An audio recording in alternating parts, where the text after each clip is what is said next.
축적도 하고 인출도 하는데 그 사이에 또 소득 공백기도 있지 않습니까? 우리나라가 현실적으로 뭐 73세까지 일을 하긴 하지만 그건 굉장히 저소득으로 일을 하는 거고 주된 일자리에서 물러나는 거는 보통 한 55세, 53세 이때 많이 물러나셔서 국민연금 우리가 이론적으로 65세에 나오니까 물론 땡겨받을 수도 있긴 하지만 이런 식의 이제 이런 것들을 걱정하는 사람들이 의외로 많아요. 보면은 뭐 그 부분에 대한 조언도 좀 해주시죠. 그 솔루션은 너무 명확한데요. 예. 그 우리나라 사실은 퇴직 연령이 60세, 그 다음에 주된 많은 사람들은 55세인데 국민연금은 65세, 참 이제 인밸런스이죠. 그 일본 같은 경우에는 퇴직 연령이 70세인데 후생연금을 65세부터 받고 하니까요. 우리하고 완전히 뒤바뀌어 된 모습이죠. 그래서 이런 부분이 사실은 우리나라의 가장 취약한 점이고요. 이런 것들 때문에 우리나라에서 이제 특징적으로 이루어지는 것이 재취업 시장입니다. 그래서 근데 이런 것 때문에 재취업 시장에 들어가야 된다는 게 하나이고요. 재취업 시장 이런 거 자꾸 이야기하면은 제가 이제 가끔씩 댓글에서 이렇게 제가 받는 질문이라기보다는 항의가 지금까지 일했는데 또 평생 일만 하고 살란 말인가 이 부분입니다. 그래서 저 맞는 말이죠. 사실은 뭐 한 30년 이상 일을 다 하셨으니까요. 그런데 이걸 이제 우리나라의 울타리에서 보시지 말고 조금 글로벌하게 다른 나라 사람들은 어떻게 하느냐 이렇게 보자는 것이죠. 독일 같은 경우에 보면은 거의 뭐 소득 대체율, 그것도 자기가 퇴직하기 직전의 소득의 60에서 70% 소득을 받는 것입니다. 그래서 소득 대체율이 사적 공적 연금을 합쳐서 대략 60에서 70% 사이거든요. 그래서 독일에는 벤츠와 BMW 타고 다니는 사람들이 은퇴한 사람이다 이런 이야기도 하고요. 오스트리아도 그렇습니다. 다 이제 그런 모습을 이루고 있는데요. 그래서 이제 이런 부분에 이제 소득 대체율을 이제 높게 달성한 유럽 국가들은 왜 그랬을까? 이런 걸 이제 보셔야 되거든요. 그러면 결국은 이제 이게 노동시장으로 들어오게 됩니다. 자, 우리나라는 1년 동안에 노동시간은 OECD 국가 중에서 탑이죠. 그래서 일을 가장 인텐스하게 많이 한다고 그럽니다. 그러니까 일을 아주 많이 한다고 생각을 하는 거예요. 그런데 생애 전 기간에 걸쳐서 일하는 연수를 따져보자는 것이죠. 그렇게 따져본다면은 우리나라는 대학 진학률도 높고, 그 다음에 직장에서는 제조업이 우리나라는 주택에 있다 보니까 또 빨리 나옵니다. 그때 미래세대 은퇴연구소에서 서베이한 거에 따르면은 대략 주된 직장에 있었던 기간이 25에서 27년입니다. 그런데 우리나라의 국민연금의 명목소득 대체율을 계산할 때의 가정이 되는 것이 국민연금을 40년 납입. 40년 납입해야 되죠. 그게 이제 서구 유럽 사회 사람들의 기준인 거죠. 그래서 이제 우리는 그에 비해서 이제 그 기간이 짧습니다. 그런데 수명은 길어졌죠. 그러면은 그래서 저는 재취업 시장이 필수라고 그럽니다. 아마 이 재취업 시장에서 이렇게 활동을 하지 않으면은 향후에 이 길어진 수명에 아마 그 소득을 충당하기가 쉽지가 않을 것 같아요. 그래서 이제 소득 공백기 때 내가 뭐 나의 투자 자산 세액 공제받은 IRP, 연금저축 이런 데서 연금화해서 써라. 이렇게 제가 말씀드리고 싶지만은 그러시지 말고 그거는 계속 복리로 운용을 하십시오. 버티시고. 왜냐하면은 지금 55세에서 60에 여러분들의 자산이 금융자산이 극대화되어 있습니다. 극대화되어 있는 것을 빼서 쓰는 거하고 한 5년, 6년 운용을 더하는 것하고는 천양지차입니다. 그래서 한 그 소득 공백기에는 가급적 재취업이나 근로시장을 통해서 부족한 생활비를 충당을 하고요. 연금저축이나 이렇게 가지고 계신 돈은 복리로 더 운용을 하십시오. 저는 꼭 그렇게 하시라고 말씀드리고 싶고요. 연금저축에서 빼지 마십시오. 그 곶감 빼먹듯이 빼다가요. 나중에 그 긴 노후를 아마 대비하기는 쉽지 않을 것 같습니다. 그러니까 김경록 고문님께서 저희 연구소 대표하실 때 보통 우리가 경제활동 인구가 15세인데 한국에는 그걸 적용하면 안 된다. 늘 말씀하셨던 한국에서는 실질적인 경제활동 인구는 25세부터 봐야 된다. 근데 그것도 사실 빠른 거다. 그러니까 실질적으로 요즘은 또 휴학도 하잖아요. 학생들이. 그러니까 보통 우리나라는 군대 갔다 오고 막 이러면 남자들은 뭐 거기다 대학원까지 나온다 그러면 30살에 들어가서 55세에 나오는 거니까 실질적으로 돈 버는 기간이 한 25년밖에 안 돼요. 영국은 학제가 우리나라보다 1년 더 짧게 돼 있었어요.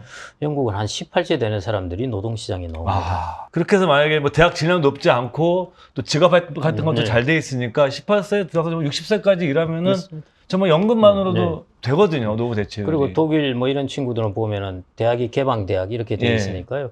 그냥 대학에 진학 안 했다가 이제 일을 하면서 공부도 하고 이렇게 하면서 삶을 보내는 것이죠.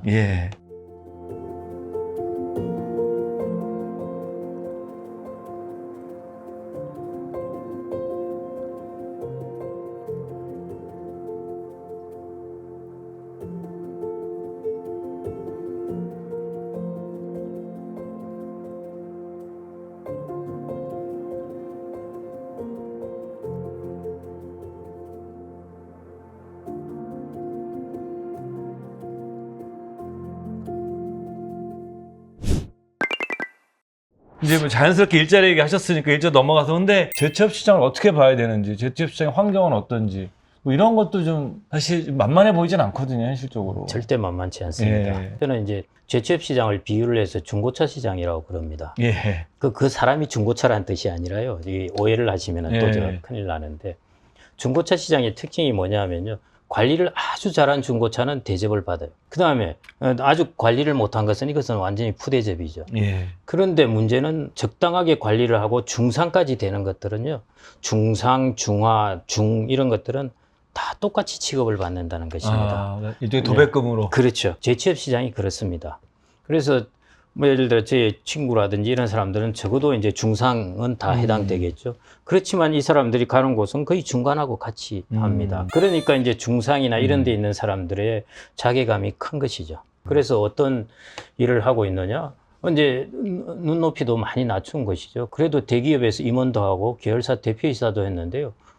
계열사 대표이사 이제 보통 한 1년, 2년 해주지 않습니까? 그거 해주는 거 딱 마치고 가더만 바로 그냥 아파트 관리소장으로 들어갔어요.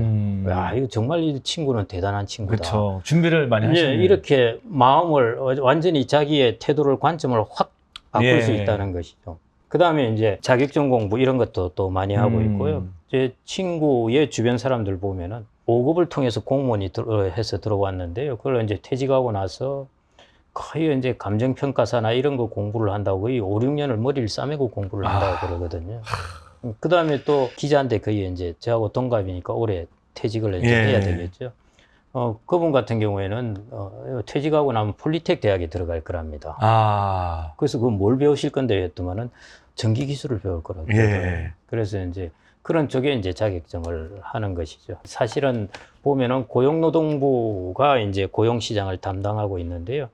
이 고용노동부의 고용시장은 주로 이제 50대까지가 많이 담당을 합니다. 왜냐하면 정년이 60이니까요. 그 다음에 이제 보건복지부에서 또 담당을 하고 있는데 이것은 복지 차원에서 하는 것이거든요. 이제 70대 이런 사람들의 공공근로 이런데요. 이 60대가 이상하게 회색 그레이존에 있습니다. 그래서 고용노동부도 적극적으로 관여를 안 하는 것이고 보건복지부에서 관여하기는 젊은 사람들이고 이러다 보니까 이제 각자가 알아서 이 시장에서 막 이제 각기격파로 돌아다닙니다. 그래서 그런 면에서 조금 열악한 면이 있고요. 그래서 실제로 이제 우리나라는 정년이 짧고 이 재취업 시장에 들어가 있다 보니까 60대 초중반까지의 사람들의 근로 여건이 서구 사회에 비해서는 훨씬 열악해요. 그렇죠. 55세에서 64세 제가 OECD 데이터를 보니까요. 서구 사회 같은 경우에는 비정규직 비중이 한 8%입니다. 근데 우리나라는 한 34% 되더라고요. 그렇죠. 이 재취업 시장에 들어간 것 때문입니다. 실질적으로는 다 그냥 재취업장 계신 분은 비정규직이라고 봐도 되는 거죠. 그렇습니다. 재취업의 좀 가능성을 높이려고 그러면 뭐 마인드라든가 아니면 전략 같은 걸 어떻게 가져가야 되는지 그 부분도 한번 얘기해 주시면 좋을 것 같아요. 미래세대연구소에서 그때 한번 인덱스하게 이제 서베이 조사를 했었죠. 5060들이 재취업 시장을 어떻게 옮겨가겠는가 하는 부분에 대한 서베이 조사였는데요. 뭐 거기에서 이제 제가 재밌는 이제 그 데이터를 보았는데 결국 보면은 동종에서 동종으로 재취업으로 옮겨가는 사람, 동종에서 이종으로 옮겨가는 사람, 그 다음에 단순 노무 이쪽으로 옮겨가는 사람들에 있어서 성공 사례를 각각 이제 서베이를 통해서 알아보았습니다. 그래서 사실은 만족도가 제일 높은 것은 동종에서 동종으로 옮겨가는 것입니다. 자기 하는 일을 전문성을 이어가는 게 제일입니다. 임금도 많이 안 떨어지고요. 그래서 동종으로 그 옮겨갈 때 있어서 성공 요인은 보니까 두 가지였어요. 첫 번째가 자기의 전문성, 두 번째가 네트워크입니다. 예. 그걸 다른 말로 하면은 자기가 활동하는 업계에서 그 사람이 저놈은 저걸 잘한다 하는 게 알려져 있는 것이죠. 그렇게 되면은 나 나간다 그러면은 이제 이런저런 곳에서 좀 연락이 와서 우리 회사에 와서 좀 일 좀 하라 이렇게 되는 것이죠. 그게 이제 동종에서 동종으로 옮겨가는 것입니다. 자기 브랜드가 있어야 된다는 그렇죠. 얘기잖아요. 예, 맞습니다. 쉽지가 않습니다. 그래서 이제 이게 이쪽으로 옮겨가는 사람들이 그래 많지가 않은 것이죠. 예. 그래서 이제 동종에서 이종으로 옮겨갑니다. 자기가 전문성이 아닌 곳으로 옮겨가면서 전문성을 가지려면은 그게 자격증입니다.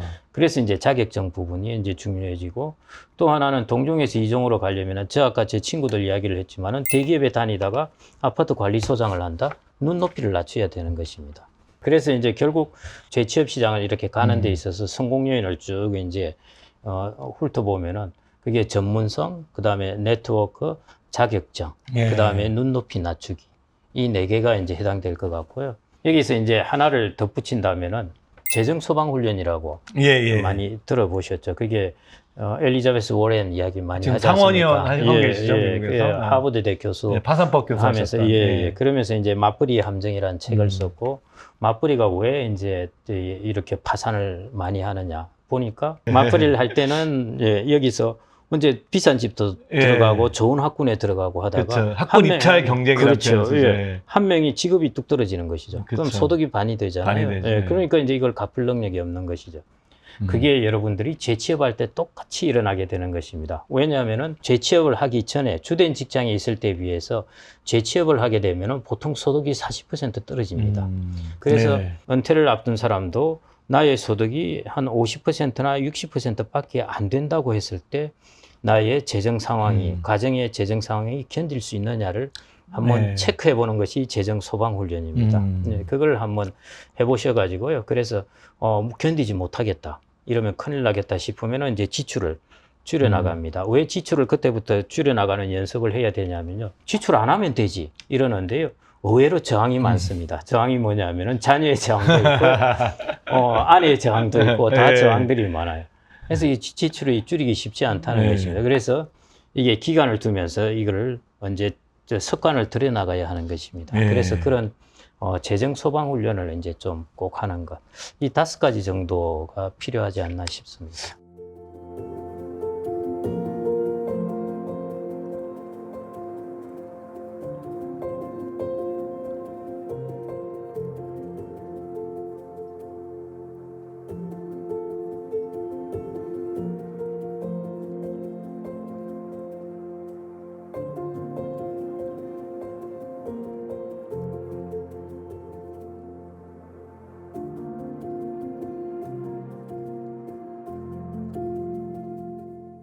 이 책을 보면서 저는 사실은 제일 와닿았던 게 좀 인생을 바라보는 시각이었던 것 같아요. 끝으로 이제 제가 이 말씀을 여쭤보는 거는 향후 우리 인생 설계에서 어떤 것들을 들여다봐야 되는지 그 측면에서 그 삶의 재구조화 문제, 그 다음에 이제 N차 인생 얘기를 들으면서 오늘 얘기를 좀 마치고자 합니다. 뭐 은퇴 후 혹은 제2의 삶, 이걸 왜 우리가 준비해야 되느냐, 이게 사실은 모티베이션 차원에서 중요한 부분입니다. 장수 시대입니다. 지금은 이제 여러분들 수명이 생각보다 길어질 텐데요. 그러면은 여러분들은 한마디로 윤회를 해서 새로 태어난 것입니다. 한 번 더 삶을 얻었다는 것이죠. 그러면 여러분들이 윤회를 해서 새로 딱 태어났는데 다 좋은데 태어나고 싶으시죠. 근데 여러분들의 노후 준비가 잘 돼 있으면은 좋은 곳에서 태어나는 것이고요. 노후 준비가 안 돼 있으면은 좋지 않은 곳에 태어나는 것입니다. 그래서 그런 면에서 여러분들이 노후 준비를 하는 것이 정말 중요한 시대이고요. 과거에는 필요가 없었습니다. 그래서 저는 노후 준비를 하고 이런 부분을 볼 때 선배들을 보지 말라고 그럽니다. 그 선배들의 삶하고 60년대생 그 이후의 삶하고는 완전히 다르기 때문에요. 그 삶을 볼 필요가 없습니다. 그래서 60년대생의 또 다른 이제 특징 중에 하나는 그런 삶, 새로운 장수 시대가 열리는 그 삶을 제일 앞서서 걸어가는 겁니다. 앞에서 누가 보여준 사람도 없어요. 그래서 그런 길을 잘 개척하는 그 부분에서 60년대생이 되게 중요한 부분의 역할을 한다는 것이고요. 그래서 그런 면에서 뭘 준비해야 되느냐 하는 것이 아까 이제 삶의 재구조화인데, 저는 이제 구조가 바뀌었잖아요. 우리의 삶이 장수사회라는 것으로 바뀌게 되면은 구조가 바뀐 것에는 구조로 대응을 해야 됩니다. 그런 것들에서 이제 대표적인 예가 이런 것이죠. 여러분들 돈의 수명, 이제 여러분들의 수명이 길어지기 때문에 돈의 수명도 여기에 맞춰서 구조적으로 길게 해야 됩니다. 그 다음에 일의 수명. 일의 수명도 과거에 보던 거하고 달라요. 이전에 10년 남았을 때하고 40년 남았을 때 어떻게 일의 시간을 똑같이 봅니까? 그래서 일의 수명도 당연히 같이 좀 더 길게 해야 되고요. 그 다음에 여러분들의 제일 중요한 것, 건강 수명. 그래서 이런 것들을 다 새로운 장수 시대에 맞게 여러분들이 새롭게 구조화해야 되는 것입니다. 다 이제 길게 쫙 잡아야 되는 것이죠. 이렇게 다 이제 새로운 구조를 바꾸기 위해서 우리가 뭘 해야 되느냐 하는 것이 아까 말씀하신 이제 우리가 소위 말해 N차 인생이라는 생각으로 살자는 것인데요. N차 인생은 지금 아마 젊은 층은 앞으로 그렇게 살아야 될 겁니다. 뭐냐면 우리는 지금까지는 정말 분업의 사회에 살았어요. 산업에서의 분업이 아니라 우리 삶 자체가 분업이었어요. 예. 공부할 때 대학까지 죽으라고 공부하고 그 다음에 또 3분의 1은 또 죽으라고 일만 해요. 그 다음에 3분의 1은 죽으라고 놀기만 해요. 논다는 것이 즐겁게 노는 것이 아니라 그냥 강제적으로 노는 것입니다. 그래서 삶을 철저하게 분업화돼서 살았는데 앞으로는 안 그럴 겁니다.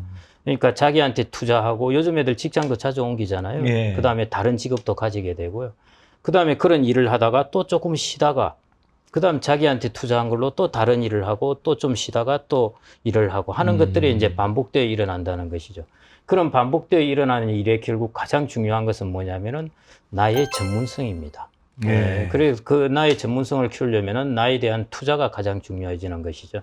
그래서 우리는 지금 젊은 사람들처럼 되는 그 정도는 아니지만은 지금 60년대생이나 그 이후 사람들의 인생 후반전은 이런 식으로 자기 자신한테 투자하고 일을 하고 또 좀 쉬고 이런 것들이 조금 작은 단위로 반복화되는 그런 삶이 될 것 같고요. 사실은 변화에 대응하는 방법에 내가 따라서 변화하는 것도 결코 쉬운 일이 아니거든요. 그게. 그렇죠. 그래서 여러분들께서 오늘 이 방송을 계기로 해서 고령화 사회, 저성장 시대에 어떻게 우리가 삶을 재구조하고 그 N차 인생, 여러 번의 삶을 순환적 삶을 살아가는 과정으로 바꿔나가는지에 대한 한번 아이디어를 얻으시면 좋을 것 같습니다.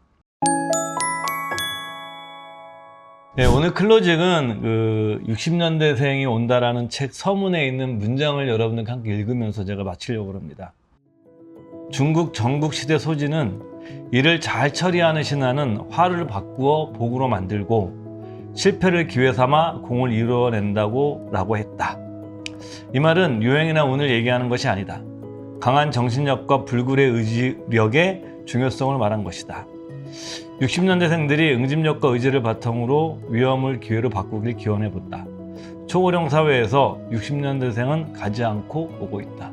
지금 우리가 이런 커다란 그 쓰나미급 규모의 변화 앞에서 어떻게 살 것인가, 그리고 어떤 마음가짐으로 이걸 이겨낼 것인가를 이제 모색하는 때가 된 것 같습니다. 여러분들께서 이런 아이디어를 얻기 위해서 이 책을 한번 읽어보시면서 자기의 인생 설계, 재무 설계, 노후 설계를 다시 하는 기회로 삼으셨으면 좋겠습니다. 저희는 다음에 또 건강한 모습으로 찾아뵙도록 하겠습니다. 고맙습니다. 네.